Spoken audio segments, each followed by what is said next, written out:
parlar d'un debat que no és nou, podríem dir que és l'etern debat. Arriba l'estiu i els nens i nenes van al casal, a la piscina, jugant una estona, després de dinar molts fan el mateix, que són els deures d'estiu. A alguns els encanta fer els quaderns d'activitats, però per d'altres és gairebé una tortura.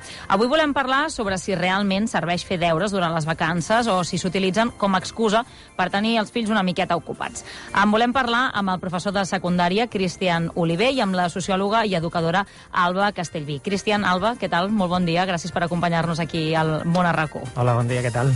Bon dia. A veure, així d'entrada, jo ara llegia això i pensava, jo no els feia després de dinar, em feien fer-los al matí, els deures, després d'esmorzar, i mentre feia la digestió em deien, mentre no et pots anar a banyar, aprofita per fer els deures. I és veritat que per mi era una mica una tortura. No sé si vosaltres esteu així en general, a favor o en contra de fer els deures a l'estiu. A veure, hi ha molts matisos aquí, Mireu, d'entrada... Ja m'ho penso, ja els anirem introduint, aquests matisos. Els introduirem, perquè evidentment hi ha infants que els encanta fer quaderns d'estiu. Doncs vinga, si els agrada, endavant amb aquesta feina.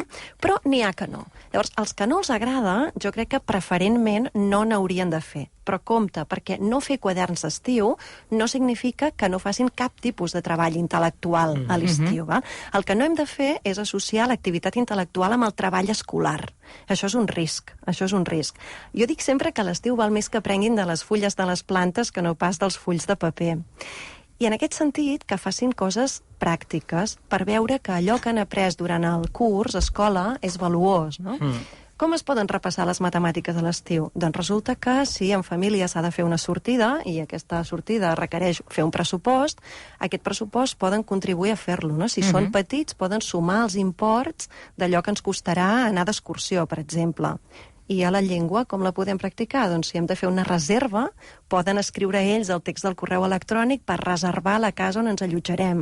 I així amb moltes altres coses. No? En el teu cas, Cristian, pel que fa als nens, els nois o noies una mica més grans, els adolescents, no sé si potser és més necessari fer aquest reforç durant l'estiu i no desconnectar durant tants mesos. Abans comentaves, i m'ha fet molta gràcia perquè m'he quedat amb aquesta idea, que els deures han de servir com per tenir-los ocupats, no? I jo no deia que hagin de servir per tenir-los ocupats, sinó que hi ha gent, que potser hi ha pares, que aprofita per dir, mira, aquesta estoneta estan fent deures. Hi ha famílies que poden pensar això, no? Fins i tot es té aquesta idea de l'horari lectiu, que estiguin allà ocupadets, no? Que ens els tinguin entretinguts. I jo crec que això és un error, no? Perquè al final els deures, ja d'entrada la paraula deures és obligació. I l'obligació per un adolescent sempre va associat a no em ve de gust fer-ho, no? Per tant, ja això ja ho haurien de canviar. Tampoc no haurien de pensar que qualsevol feina que es pugui fer durant l'estiu o durant l'any sigui la mateixa per tothom. Jo crec que les feines han d'estar personalitzades. I ara ho deia l'Alba, no?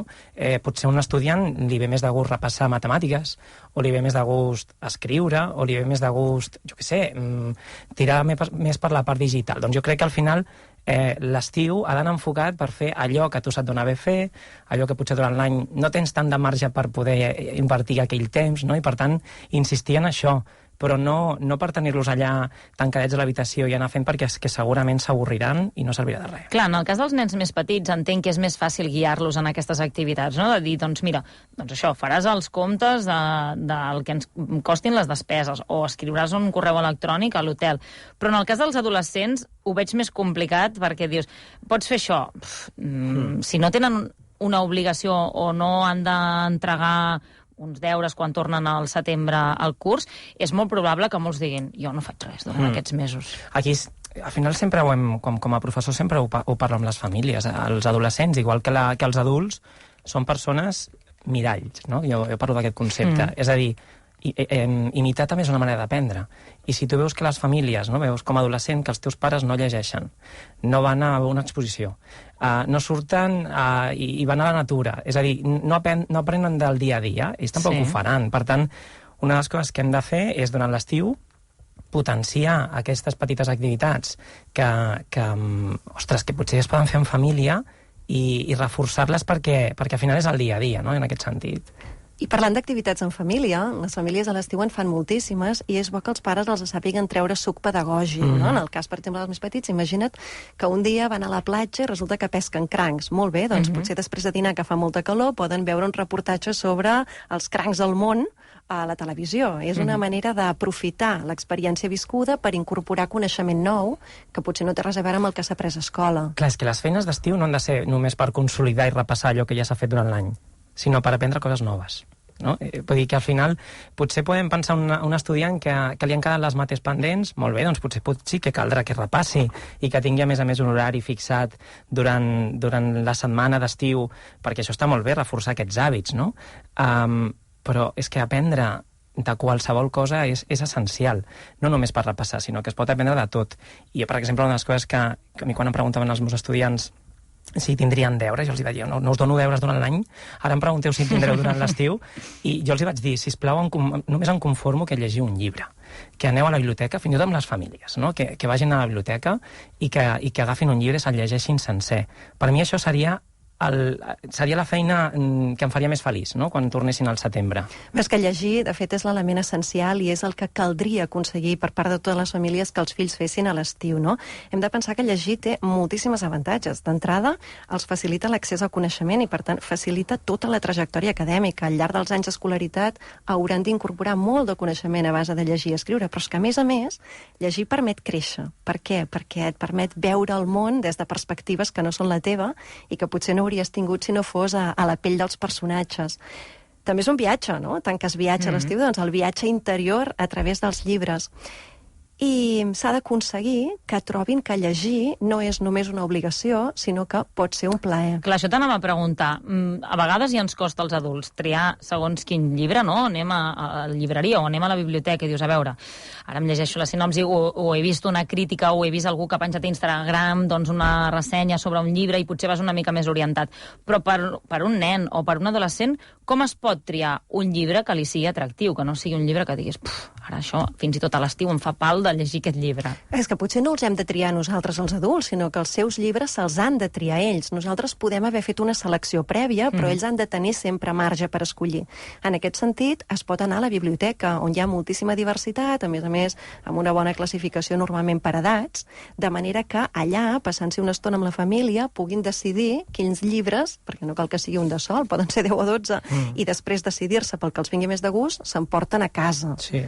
És que amb els adolescents és essencial donar-los la responsabilitat, és a dir, fer-los partíceps d'ells mateixos, no? Al final tenim la tendència com a adults de decidir pels altres, de decidir pels fills, i potser ells ja tenen ganes de poder decidir. Per tant, empoderar-los en aquest sentit i una mica per complementar el que deia l'Alba, que puguin triar el llibre que vulguin llegir, però que també siguin que de sobte ens preparin un dinar, no? O que vagin a fer la compra. Potser fa molta gràcia. Clar, però... en el cas dels adolescents, jo m'imagino que n'hi ha molts que els pares treballen i que ja tenen una edat que els poden deixar sols a casa. I llavors, en aquest context d'uns adolescents sols a casa a l'estiu, amb els videojocs, amb la televisió, amb l'ordinador, YouTube, les xarxes socials, clar, com s'estableix aquesta rutina de fer alguna cosa que no sigui només oci, o que sí que a través també de videojocs es pot aprendre, i a través, com deia abans l'Alba, no? Doncs pots veure un vídeo que sigui educatiu. Però no m'imagino un adolescent per iniciativa pròpia dient, vaig a veure ara un vídeo sobre l'evolució dels crancs, per exemple. Aquí hi ha d'haver un espai de comunicació i de consens, no? Per exemple, seure amb els fills i parlar de què estan disposats a fer, a què renunciarien, a què es comprometen, en definitiva, no? Que quan es fa una cosa no sigui perquè sí, sinó sabem que dedicaran molta estona a estar en xarxes socials, ho sabem. Molt bé, donem-li la volta i que d'allà puguin fer alguna cosa, o que almenys els limitin l'estona que puguin passar en aquest entorn digital. Jo també intentaria una miqueta fomentar la socialització amb els adolescents.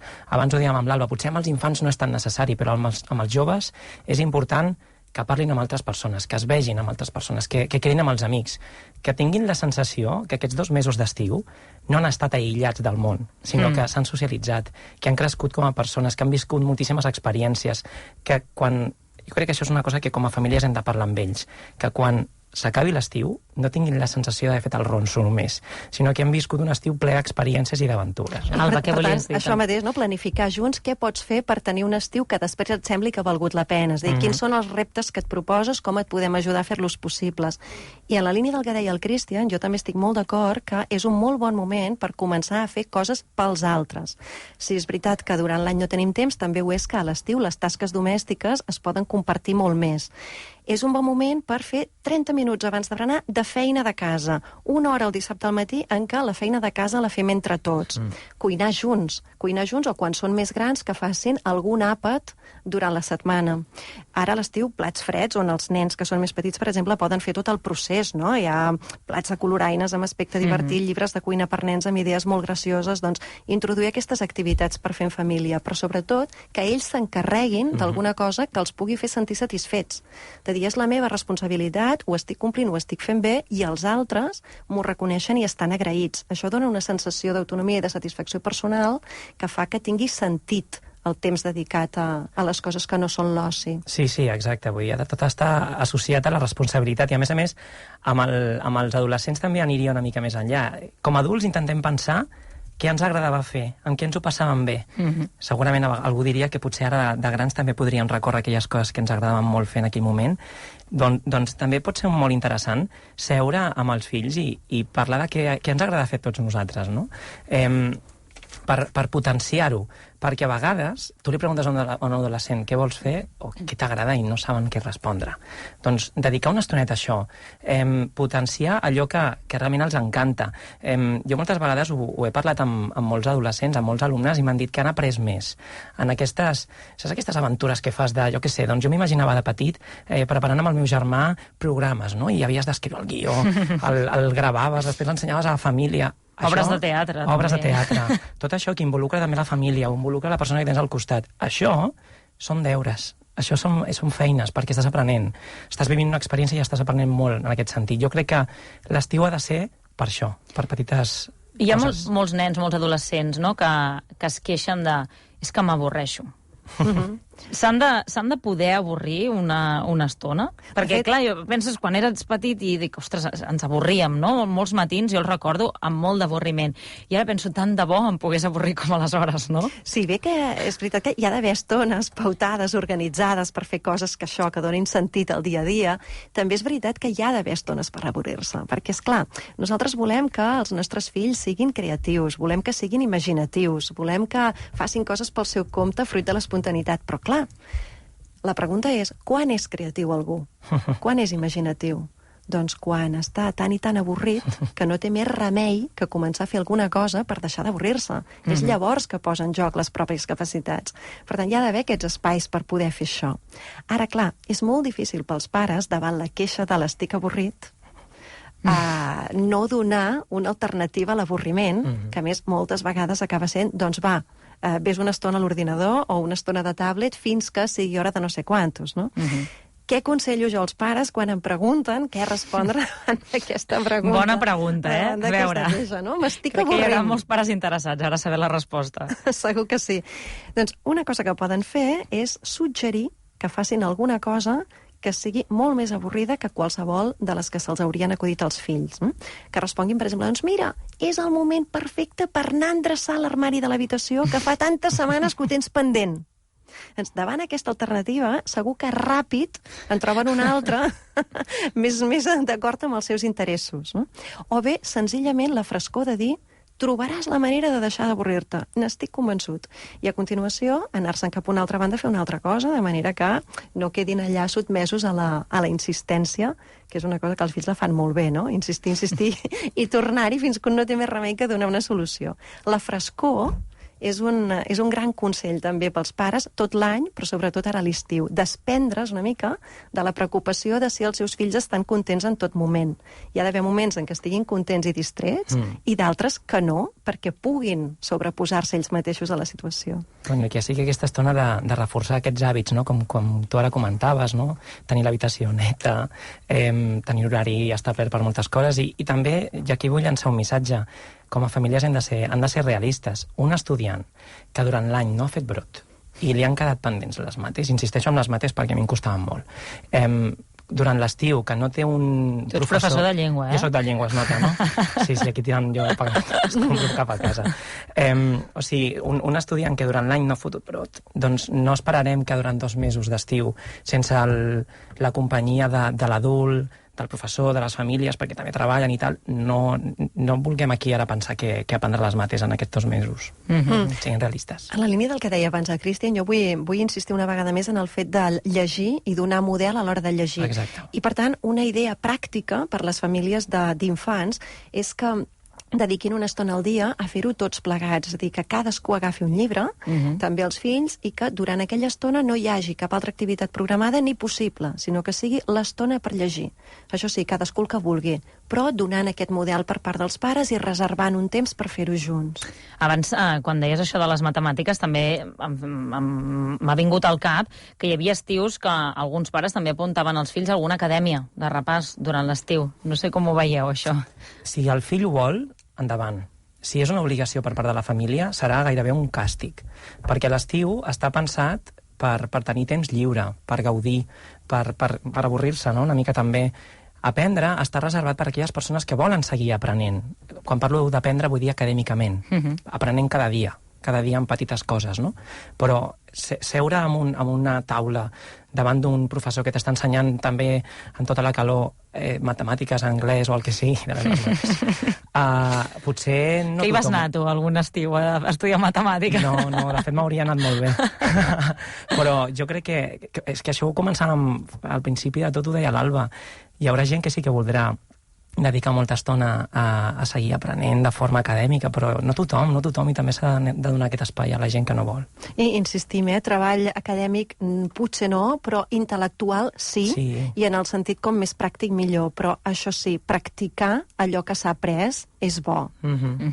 Clar, no m'ho sabreu dir, m'imagino, però si haguéssim de fer un càlcul aproximat i mal fet, de quin percentatge d'escoles o d'instituts aquest any han donat feina als alumnes de cara a l'estiu, m'imagino que encara n'hi ha moltes que encara opten per aquest model. Està canviant, perquè jo crec que hi ha una tendència a assumir que l'estona de l'horari lectiu és el que és, i que quan s'acaba l'horari lectiu comença també l'horari de l'estudiant, que és el de la persona, no?, en aquest sentit, i jo crec que hi ha molts docents que encara preparen feines, encara al setembre les demanen i segurament les tenen en compte per l'avaluació del primer trimestre, però jo crec que és una tendència que va canviant cada vegada més. I el que també canvia, i és molt bo que així sigui, és que els deures s'adapten a les necessitats de l'estudiant, perquè, esclar, no té cap sentit que el Cristian, per exemple, a l'estiu li facin repassar temes de llengua o literatura.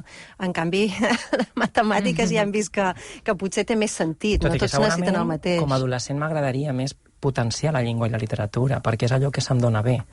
I no passa res si no se'm dona bé tant les mates, no passaria res en aquest sentit. Per tant, jo intentaria escoltar més els adolescents, veure què se'ls dona bé fer. Potser algú vol, ja et dic, vol tocar la guitarra, i se li dona molt malament però vol fer, doncs que sigui el moment de fer-ho, no? Li agrada fer maquetes, li agrada programar, i tampoc no tot això va associat a una inversió de diners. No necessàriament s'han de gastar diners les famílies per seguir aprenent. Una exposició en el nostre entorn pot ser gratuïta. En el museu hi ha dies de la setmana, dies del mes que són gratuïts. Tot això ho tenim a l'abast anar a la natura. Tot això és gratuït, no? I podem fer-ho. Això és molt important, el tema de la intempèrie, que tinguin camp per córrer, que tinguin espai. I, de fet, totes aquestes idees que nosaltres aportem aquí fora, bo que les escoles les compartissin amb les famílies. I que les famílies, abans de començar l'estiu, haguessin rebut una orientació per part dels mestres sobre què vol dir treure suc pedagògic de les experiències que dèiem abans, no? O sobre la importància de modelitzar o de fer coses com anar a una exposició i, per tant, dir què és el que tenen a l'abast i com ho poden aprofitar, perquè moltes vegades hi ha pares que ja tenen aquesta sensibilitat, però d'altres necessiten una orientació, un guiatge. A vegades penso que es parla molt d'infants i d'adolescents quan es parla d'educació i poc de famílies, que al final són les que tenen la responsabilitat de guiar aquestes criatures o aquests joves durant el temps que són a casa i que no les ajudem massa. Jo crec que també val la pena, i és una idea que volia llançar també, que cal insistir en l'esport. Sobretot els joves, els adolescents, han de fer esport durant l'estiu, no poden perdre aquest hàbit, perquè quan vas a classe, hi ha molts estudiants que només fan esport a l'assignatura d'educació física. Ja. I, per tant, l'estiu, que tenim tant de temps, que tenim tanta estona d'avorrir-nos, ostres, potenciar aquest... Et sents molt millor a nivell anímic, a nivell físic, en molts aspectes, per tant... Encara que siguin a la piscina, que fa molta calor ara, no cal sortir a córrer a les 12 al migdia, tampoc. Anar a la piscina i amb amics, per exemple, no? Aquesta cosa de socialitzar-se és tan important pels adolescents com llegir-se un llibre, no? Que llegeixin, que se socialitzin, que facin esport. Clar, us volia preguntar, això que us deia de quantes escoles ara deuen... No és perquè em diguéssiu una xifra concreta, sinó perquè alguns pares que ens estiguin escoltant ara i es trobin que tenen els llibres allà, aquí sobre d'aquest estiu, què els dieu? Que els hi facin fer els llibres, que intentin que els facin quan els vingui de gust, quina recomanació? Perquè, clar, ara m'imagino que hi haurà gent amb aquest dubte, no?, de dir, ostres, què faig? Li faig acabar el quadern, que el faci les estones que li vingui de gust? Què fem amb les persones que ja tenen aquests llibres a sobre de la taula aquest estiu? Doncs una mica el que dèiem, si els venen molt de gust, que triïn el moment de fer-lo, si no els venen tant de gust, els pares poden optar per altres estratègies d'aquestes que nosaltres hem suggerit. Si l'escola no ha demanat que necessàriament s'acabi aquest quadern, és una opció lliure que poden fer els pares, fer-lo fer o no. I hem d'anar molt en compte que fer aquestes coses no faci precisament avorrir l'aprenentatge acadèmic, el treball intel·lectual, perquè pot arribar a ser contraproduent. No, a vegades hi ha infants, per exemple, que es troben amb quaderns de vacances on hi ha propostes que no saben resoldre. Doncs això pot arribar a ser molt frustrant perquè tenen la sensació que ells no han arribat al nivell que requereix. O d'altres que fan coses tan descontextualitzades dels seus interessos i del que saben fins a aquest moment que tampoc no els és útil. Per tant, que els pares s'ho rumiïn, que aprendre han d'aprendre, però que es pot aprendre de moltes maneres. I que no s'ha d'aprendre de forma lineal, no cal començar el quadern per la pàgina 1 i acabar-lo fins a la 90, és a dir, pots anar saltant i anar veient què et ve de gust, en aquell moment insistir. Segurament en aquests famosos quaderns que jo tant critico hi ha alguna cosa que no s'ha fet durant el curs perquè no hi ha hagut temps material o perquè sigui, per tant també poden aprendre-ho, és a dir, si tenen els llibres, com tu em deies, que facin alguna cosa si volen, però tampoc no jo recordo l'angoixa d'aquella última setmana abans de tornar a l'escola, que havíem fet vacances i doncs havia fet una mica però anava per la pàgina 10, i l'última setmana vinc a acabar-los tots amb aquella angoixa d'haver d'entregar els llibres el primer dia de classe. Clar, i això com a adult, al final, pensem que realment l'estudiant o l'adolescent ha après? No. El que ha fet ha sigut una feina per obligació, per compromís gairebé, que no li ha servit ni per madurar el que ha après, ni per viure una sensació doncs nova, no?, en aquest sentit. Alba. Sí, jo també hi estic d'acord. El que passa és que ha de quedar molt clar que nosaltres no estem suggerint que desconnectin del tot de tot allò que han après i que és bo que durant aquest temps tan llarg vagin fent memòria de les coses que sabien l'any anterior. No només és consolidar, ho dèiem, no només és consolidar i repassar, sinó aprendre coses noves. En fi, doncs esperem que hagi quedat clar, no?, doncs una mica aquesta opinió del Cristian Oliver i de l'Alba Castellví sobre donar aquestes tasques, qui tingui moltes ganes de fer deures, doncs que en faci, però si no, intentar promoure una mica doncs, que els nens i nenes, els nois i noies, facin alguna cosa que els pugui servir de cara a la seva vida, de cara al futur, durant l'estiu. Jo repassaré mates, Sí, tu repassa mates, ja ens explicaràs com va. Al setembre et fem un examen. Doncs hem parlat amb el Cristian Oliver, que és professor de secundària, també autor de diversos llibres sobre educació, i l'Alba Castellví, que és sociòloga i educadora. Moltíssimes gràcies a tots dos, que vagi molt bé. Gràcies. Adéu. El món a RAC1, amb Anna Ballonesta.